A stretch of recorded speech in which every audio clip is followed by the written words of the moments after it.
Mirëmëngjesit dhe mirë se vini në emisionin tuaj të përditshëm Zgjohuni me ne. Data sot shënon 4 dhjetor dhe ne si çdo ditë tjetër do të udhëtojmë pas në histori, art dhe kulturë.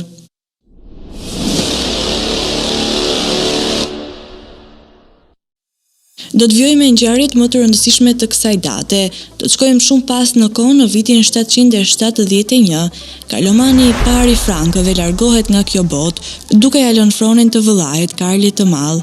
Ky moment shënon fillimin një epoke të artë për perandorinë franke dhe për historinë europiane. Në vitin 1864, një djalë i ri shqiptar, i quajtur Naim Frashëri, fillon të shkruajë veprat e tij të para. Ky moment modest do të shndrohej më vonë në themelin e rilindjes kombëtare shqiptare. Në vitin 1945, pas një lufte shkatërruese botërore, Senati Amerikan voton për krijimin e Kombeve të Bashkuara, duke shpresuar për një epokë paqeje dhe bashkëpunimi ndërkombëtar. Në vitin 1954, në Shtetet e Bashkuara të Amerikës, transmetime televizive shfaqen për herë të parë me ngjyra, një moment që ndryshoi përgjithmonë mënyrën se si njerëzit përjetojnë argëtimin dhe informacionin. Në vitin 1991, Pan Am, kompania ajrore legjendare që pushtonte qiellin, shpall falimentimin, duke i dhënë fund një epoke të artë të aviacionit ndërkombëtar. 4 dhjetori është dita 338 e kalendarit gregorian. Kështu që deri në fund të vitit kanë mbetur edhe 27 ditë.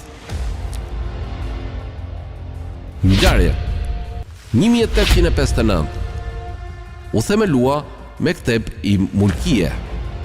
1881. U botua për herë të parë gazeta Los Angeles Times. 1942. Holokausti në Varshavë, Zofia Kozak-Koska dhe Wanda Filipowicz themelojnë organizatën Zekota. 1945. Masakra e sebrëve në fshatin Isauk Qaravajk të Karadakut. 1952. Mjegull e ftohtë bie mbi Londër dhe përzihet me ajrin e ndotur dhe lën të vdekur së paku 12.000 njerëz gjatë javëve dhe muajve rrjedhës. 1978. Pas vrasjes së kryetarit George Moscone, Dianne Feinstein bëhet gruaja e parë kryetare e qytetit San Francisco, Kalifornia SBA. 1991. U lirua gazetari amerikan Terry Anderson pas 7 viteve zënie rob në Beirut. Ai ishte pegu i fundit dhe më gjatë i mbajtur në Liban. 1998.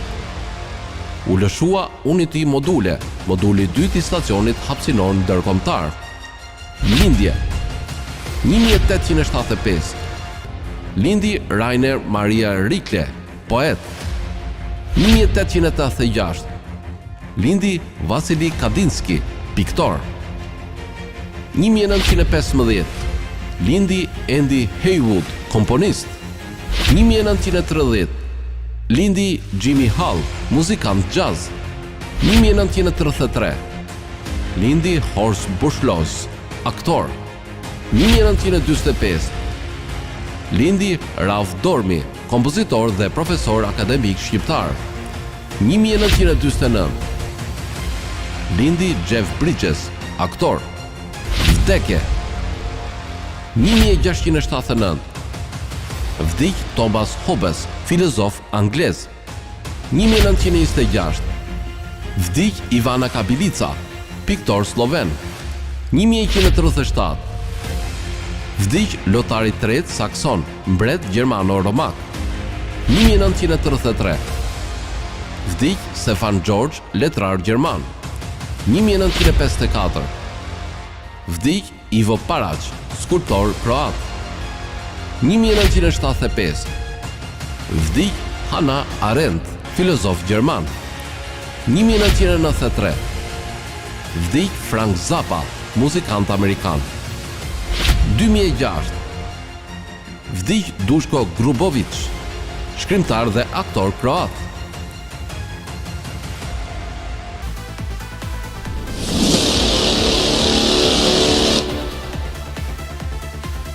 Do të vjojmë me lindjet e shuara të datës 4 dhjetor. Në vitin 1795, Thomas Carlyle, mendimtar skoncez që përmes shkrimeve të tij frymëzoi breza të tërë. Në vitin 1892, Francisco Franco, një figurë kontroverse e historisë spanjolle, i cili udhëhoqi vendin përmes një regjimi të hekurt, lindi në këtë datë. Një yll i artë i Hollywoodit lindi në vitin 1921 dhe Anna Durbin, e njohur për zërin dhe karizmën e saj të jashtëzakonshme. Nuk do të lëm pa përmendur dhe një nga aktorët më të dashur të kinematografisë amerikane, Jeff Bridges, në vitin 1949, i njohur për rolet e tij të paharrueshme. Në vitin 1982, erdhi në jetë Nick Vujicic, një heroj vërtet i jetës, i cili pa gjymtyr, përhapi shpresë dhe motivim në mbar botën.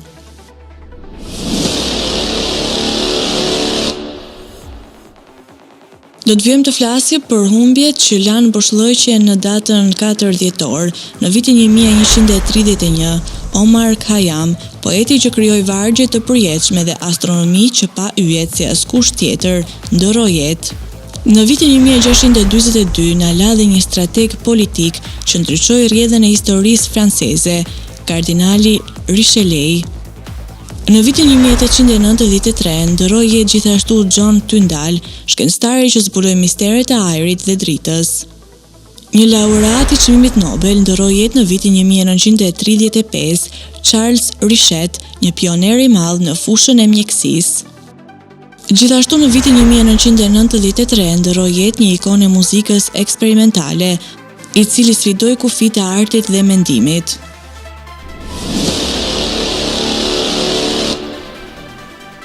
Tani u ftoj të ndiqni rubrikën Ne dhe shëndeti.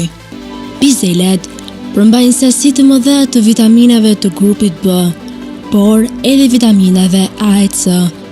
Bizelet ndihmojnë që të mbajnë në formë të mirë aparatin kardiovaskular, duke kontrolluar nivelet e kolesterolit që qarkullon në gjak.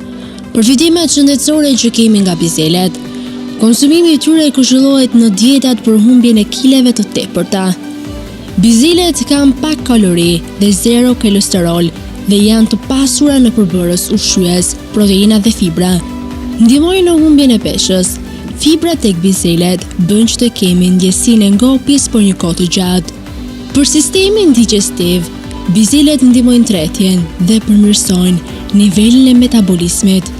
Dieta e shëndetshme dhe e pasur në fibra pastron traktin digestiv nga toksinat, përmirësojnë shëndetin e zorëve, ul rrezikun për sëmundje gastrointestinale dhe kancerin e zorës së trashët. Kundër kancerit në stomak.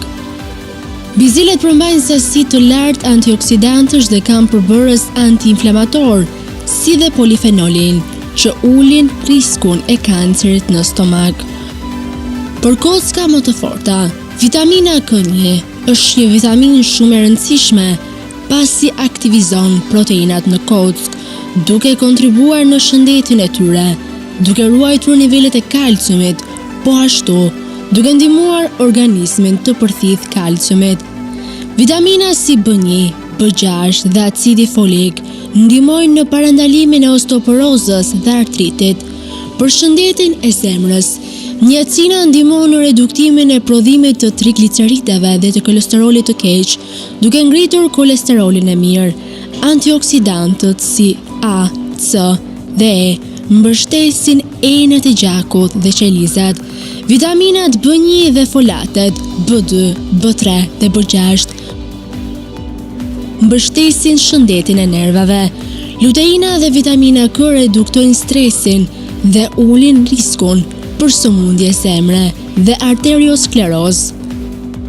Për lëkurë me shkëlqim, antioksidantët si flavonoidet, katekina, epikatekina dhe karotenoidët ndalojnë procesin e plakjes së lëkurës, duke reduktuar dëmet radikaleve të lira. Vitamina C, tepër rëndësishme për formimin e kolagjenit, ndodhet tek bizelet, duke ofruar elasticitet për lëkurën. Kundër depresionit, antioksidantët dhe folatet tek bizelet kanë një impakt tepër pozitiv në shëndetin mendor dhe ulin riskun për depresion. Forcon imunitetin. Bizelet janë një burim i mirë i vitaminës C, që mbron qelizat nga efektet e dëmshme të radikaleve të lira. Bizelet janë gjithashtu të pasura me hekur, kalcium, zink, bakër, magnez, që forcojnë sistemin imunitar. Kundër lodhjes, hekuri është një element vital kundër këputjes dhe trajton anemin. Është shumë i rëndësishëm si mineral, pasi transporton oksigjenin nga mushkrit nëpër trup, duke i dhënë energji organizmit detruret. Për zhvillimin e fetusit, folatet janë vitaminat B kompleks që i nevojiten për ADN-n. Ushqimet që përmbajnë folate parandalojnë defektet tek fetusi. Antioksidant. Bizilet përmbajnë shumë antioksidant si flavanoidet, karotenoidet, acidin fenolik dhe polifenole, gjithashtu vitamin C dhe E, si dhe zink. Rregullojnë sheqerin në gjak. Bizilet kanë 0 kolesterol, pak yndyrë dhe krip, si dhe sheqer natyral që shërben trurit, pa rritur nivelin e glicemisë në gjak. Burim energjie. Bizilet ndihmojnë në prodhimin e energjisë. Ato janë të pasura me vitamin B kompleks, B1, B2, B3 dhe B6 dhe luajnë një rol tepër të rëndësishëm në metabolizmin e proteinave, karbohidrateve dhe yndyrnave. Për shëndetin e syve, luteina që ndodhet tek bizelet është e përshëndruar tek retina e syrit dhe aktiviteti i saj antioksidant mbron si nga katarakti, perdja e syrit, ashtu dhe kundër degenerimit makular. Degenerimi makular është shkaktari kryesor i humbjes së rëndë të shikimit tek njerëzit mbi 60 vjeç. Ndodh atëherë kur pjesa e vogël qendrore e retinës, e njohur si makula, degenerohet, shkatërohet. Vitamina A ndihmon në ruajtjen e shëndetit të syrit. Ushqime me nivelin më të lartë të vitaminës A janë fasulet. Magazin vitaminash. Bizelet përmbajnë vitamin C, B, tiamin, riboflavin, niacin dhe vitamin K. Ato janë gjithashtu një burim i shkëlqyer i acidit folik, fibrave dhe vitaminës A. Përmbajnë shumë minerale. Bizelet e gatuara përmbajnë më shumë minerale se bizelet e gjalla. Mineralet jetike si hekur, magnez, fosfor mbështesin gjakun, muskujt, shëndetin e kockave dhe ushqejnë trurin. Zinku është një mineral që nxit shërimin e plagëve. Parandalon kancerin. Vitaminat A dhe C janë antioksidant të fuqishëm që luftojnë të gjitha tipet e kancerit, përfshirë të mushkrive, leuqemin, të pankreasit, kundër mpiksjeve të gjakut, fal vitaminës K. Përfitime shumë të mira në gjithëdhënie. Prodhimet bishtajore kanë tepër përfitime gjatë gjithëdhënies, pasi përmbajnë shumë fibra, karbohidrate dhe proteina, pra janë një ushqim i kompletuar, ndër të cilat do të veçonin bizelet. Ushqim i mirë për flokët. Vitamina B si folatet, vitamina B6 dhe vitamina B12 ndihmojnë në shtimin e qelizave të kuqe të gjakut, që e transportojnë oksigjenin dhe të elementë të tjerë dhe të gjitha qelizat e trupit, përfshirë edhe ato në skalpin e kokës dhe folikullin e flokut. Mungesa e vitaminës C çon në tharje floku dhe rënje të tij.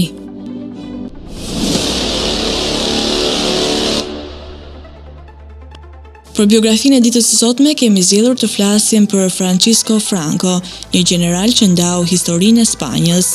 Francisco Franco, një emër që për dekada të tëra përshpëritej me frikë, respekt dhe polemika, lindi më 4 dhjetor të vitit 1892 në Ferrol, një qytet i vogël bregdetar në Spanjë.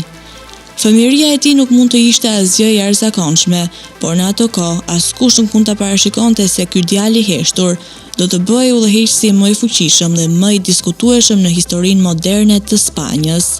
Në moshën 14 vjeçare, Franco la pas jetën e zakonshme të një adoleshenti dhe ju bashkua Akademisë Ushtarake të Toledo's.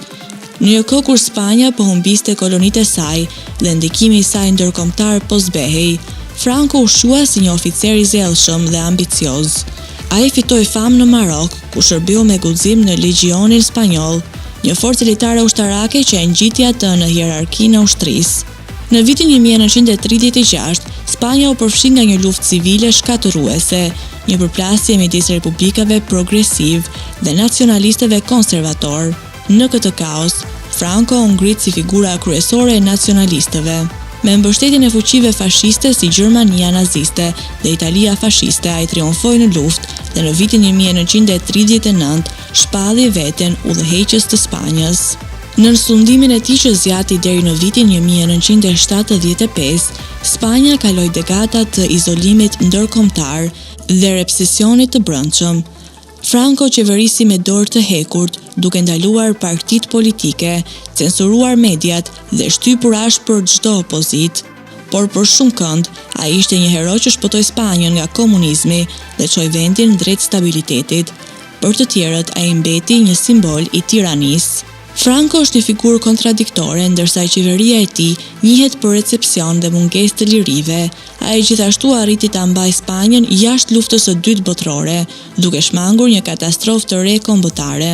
Në vitet e fundit të sundimit të tij, vendi filloi të hapet drejt reformave ekonomike, duke përgatitur terrenin për kalimin në demokraci pas vdekjes së tij.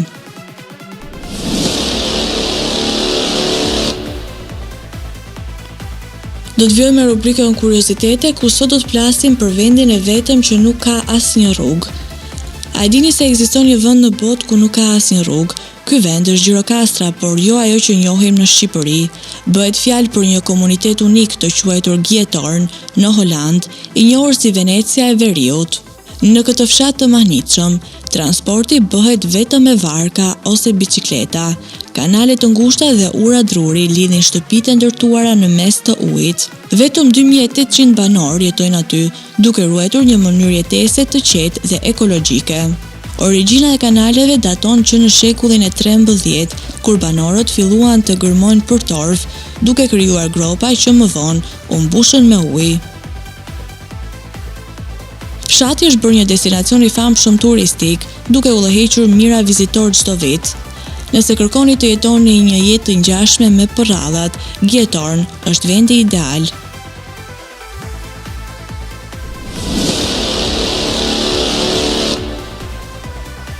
Tani oftë të ndiqni parashikimin e motit për territorin shqiptar.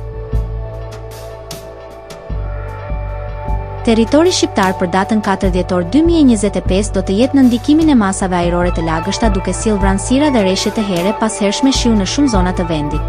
Paraditja do të jetë me vranësira dhe reshje të dobëta në veriperëndim, ndërsa pasditja sjell intensifikim të reshjeve në pjesën qendrore dhe jugore. Temperatura minimale pritet të zbresë deri në 6 gradë Celsius, ndërsa ajo maksimale të arrijë deri në 19 gradë Celsius në zonat bregdetare. Gjatë ditës pritet 1 deri në 2 orë diell, kryesisht në zonat juglindore. Era do të fryjë nga drejtimi juglindor me shpejtësi 3 deri në 6 metra për sekond, ndërsa përgjatë bregdetit pritet të arrijë deri në 7 metra për sekond. Deti do të ketë dallgëzim të ulët deri mesatar rreth 1 deri në 2 ball. Indeksi ultraviolet për Tiranën më 4 dhjetor 2025 pritet të jetë i ulët rreth 1. Sipas burimeve astronomike, lindja e diellit në Tiranë më 4 dhjetor do të jetë në orën 6:43, ndërsa perëndimi në orën 16:19 minuta. Temperaturat minimale dhe maksimale për disa qytete kryesore të Shqipërisë do të jenë si më poshtë. Shkodër, 12 deri në 16 gradë Celsius. Kukës, 7 deri në 11 gradë Celsius. Peshkopi, 10 deri në 13 gradë Celsius. Tiranë, 14 deri në 17 gradë Celsius. Durrës, 13 deri në 19 gradë Celsius. Kavaj, 13 deri në 17 gradë Celsius. Elbasan, 13 deri në 16 gradë Celsius. Berat, 12 deri në 17 gradë Celsius. Korç, 6 deri në 9 gradë Celsius. Vlorë, 13 deri në 18 gradë Celsius. Gjirokastër, 11 deri në 16 gradë Celsius. Sarand, 14 deri në 19 gradë Celsius.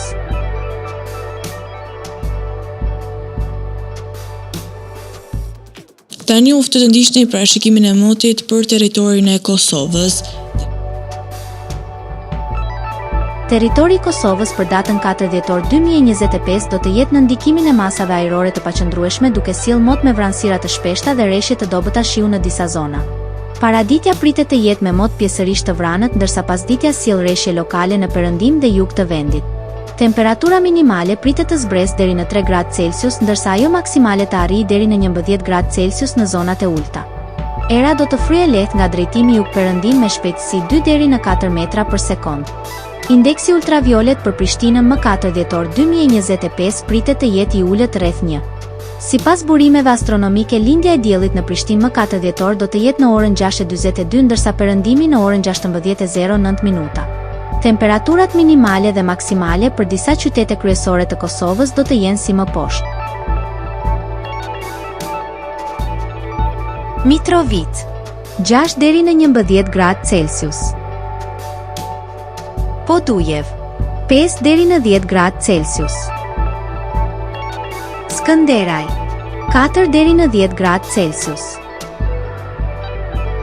Pej, 6 deri në 9 gradë Celsius. Prishtinë, 7 deri në 11 gradë Celsius. Gjakov, 5 deri në 11 gradë Celsius. Malishev, 3 deri në 11 gradë Celsius. Gjilan, 6 deri në 11 gradë Celsius. Ferizaj, 4 deri në 10 gradë Celsius. Kaçanik, 6 deri në 9 gradë Celsius. Suhare, 5 deri në 11 gradë Celsius. Prizren, 5 deri në 8 gradë Celsius. Të nderuar teleshikues, kemi arritur në fund të emisionit edhe për ditën e sotme. Bashkë do të rishim sërish nesër në po të njëjtën orë. Deri atëherë, mirupafshim.